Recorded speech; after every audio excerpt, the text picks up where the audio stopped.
DuoTale English. where every story teaches you English. Hello, everyone. Welcome back to DuoTale English.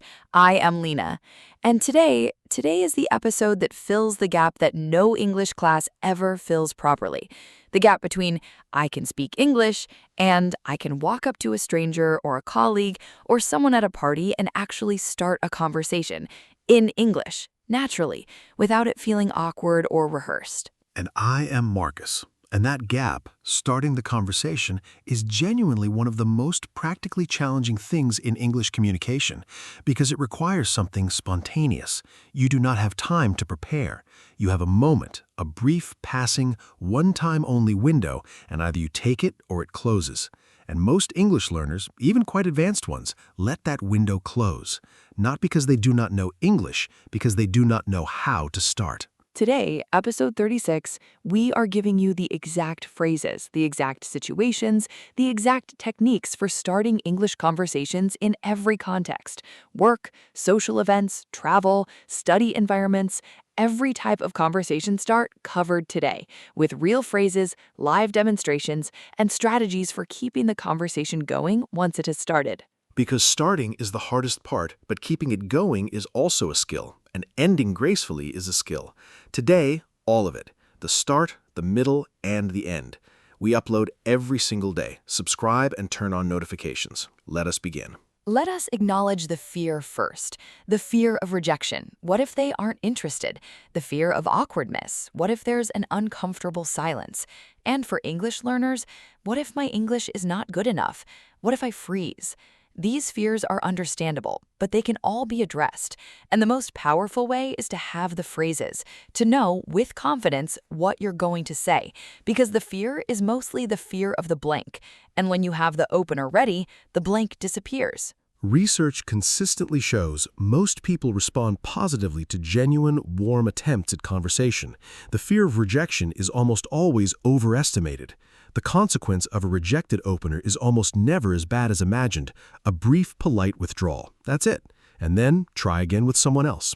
Today's story, James. He's 31 years old, from South Korea, living in Dublin for 3 years. He works in technology. His English is B2 level, but James has a specific gap, social English, the English of informal professional networking. James attends a major tech conference in Dublin, hundreds of people, enormous opportunity, and James, throughout the entire 2-day conference, speaks to almost no one outside of scheduled sessions. He stands at the coffee table, he sits alone at lunch, he walks past interesting conversations he would love to join, and every single time he does not start, because he doesn't know how. The first sentence feels impossible. And on the second day, someone approaches him, Claire. She simply says, "That was a really interesting session. Did you agree with the speaker's main argument?" And James answers, genuinely. The conversation begins. It goes for 20 minutes. Claire is the lead developer at a company James has been admiring for months. She gives him her card. They stay in touch. And James goes home thinking someone had to start, and it was not me, it was Claire.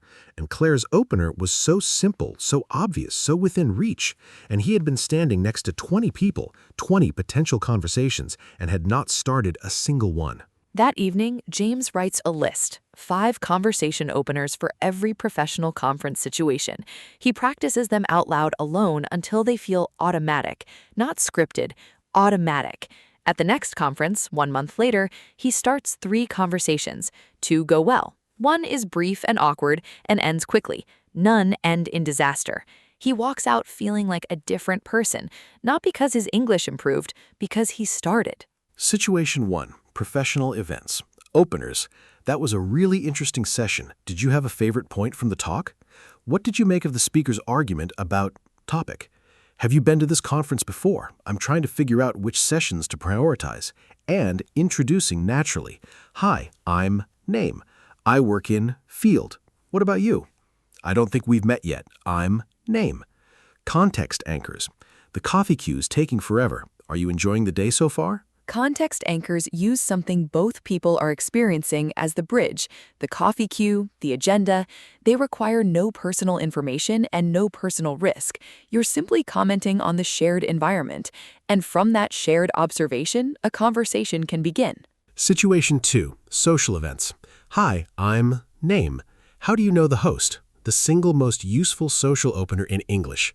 Everyone at the party knows the host somehow, and it gives the other person something concrete to talk about. I don't know many people here tonight, which is slightly terrifying, but also quite liberating. That one, honest vulnerability, is one of the most powerful starters, because honest vulnerability makes the other person feel comfortable being real too. Situation 3, study environments. Did you understand the assignment? I want to make sure I haven't missed anything. Are you finding the pace okay? Some of it is moving quite fast for me. And asking for help. Could I borrow a pen? I completely forgot mine. When you ask someone for help, even with something small, you give them the pleasant experience of being useful, and you create a microbond. Small asks, big conversational potential. Situation 4, travel contexts. Have you been to place before? Any recommendations? Just arrived? How long are you staying? Excuse me, is this spot taken? It looks like the best seat in the place. Travel contexts are wonderful for English practice because social norms are more relaxed. Strangers talk to each other in ways they wouldn't in ordinary daily life. Everyone is a potential conversation partner. Keeping the conversation going. FORD framework. F, family. O, occupation. R, recreation. D, dreams. 4 conversation territories that work in almost every social context. You don't go through them like a checklist. You follow the energy. Ask about one area. Listen to the answer. From the answer, the next question comes naturally. AREI framework. When someone asks you a question. A, answer it. R, give a reason. E, give an example of your life. I, invite them with the same or related question. For example, do you enjoy traveling? Answer, yes, I really love it. Reason, it gives me perspective. Example, I went to Morocco last year and it completely changed how I thought about daily life. Invite, what about you? Have you done much traveling?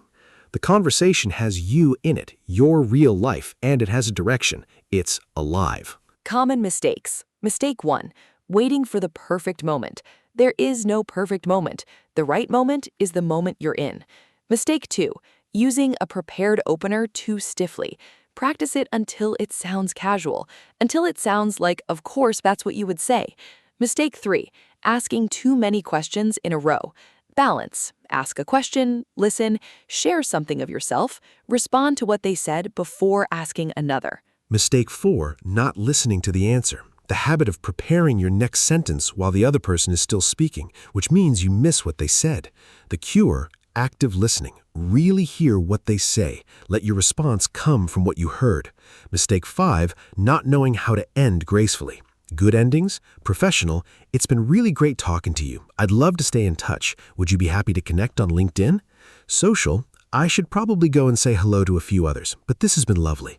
General warm closing? It was a pleasure. Take care of yourself. Advanced tips. Tip 1. Be specific and genuine. The difference between I enjoyed the talk and I found the part about specific detail really thought-provoking. Enormous. The specific, genuine observation signals I was paying attention. I have a point of view. Tip 2, use the other person's words back to them. Reflection. They say, I've been working on a really challenging project. You say, challenging how? What has been the most challenging part? Deep listening. People feel genuinely heard, and feeling genuinely heard is what people remember about great conversations. Tip 3. Be willing to be interesting. Share strong opinions. Be specific. Say something that surprises people. Safe, neutral, uncontroversial answers produce pleasant but forgettable conversations. Take the risk of having a point of view. Tip 4. Ask the unexpected question. What's the most interesting project you're working on right now? What has surprised you most about living in this city? These are not rude, they're interesting. Interesting questions produce interesting answers. Tip 5, follow the energy of the other person. Read them. If they're busy, keep the exchange brief and warm. If they're open and engaged, follow that deeper. If they have a spark when they mention something, go to that thing.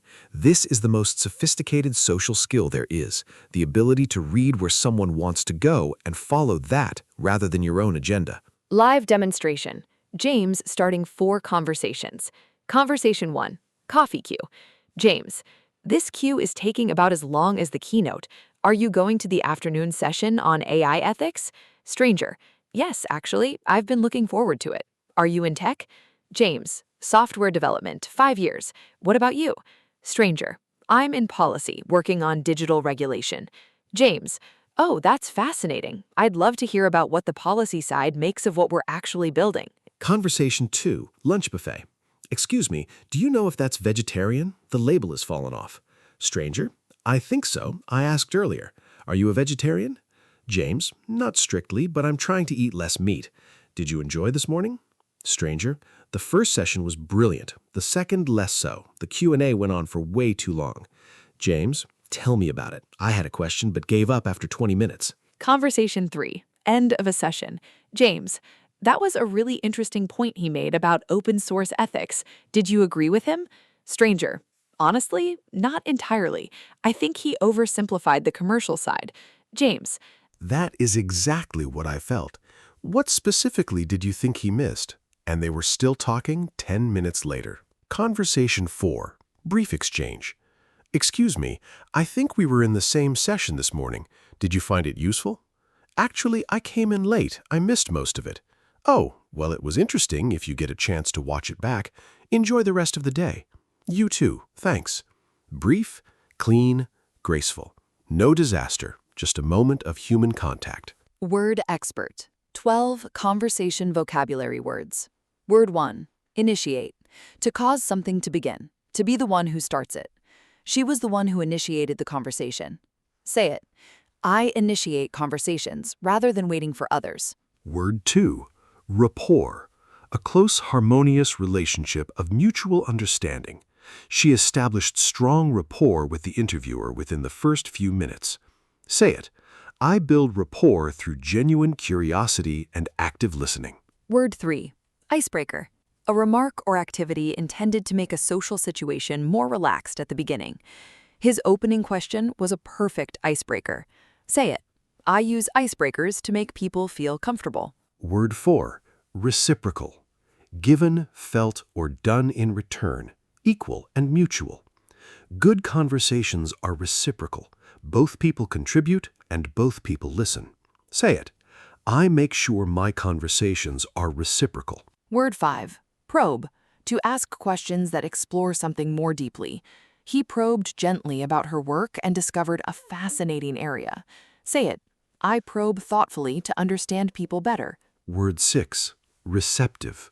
Willing to receive and consider new ideas. Open and responsive.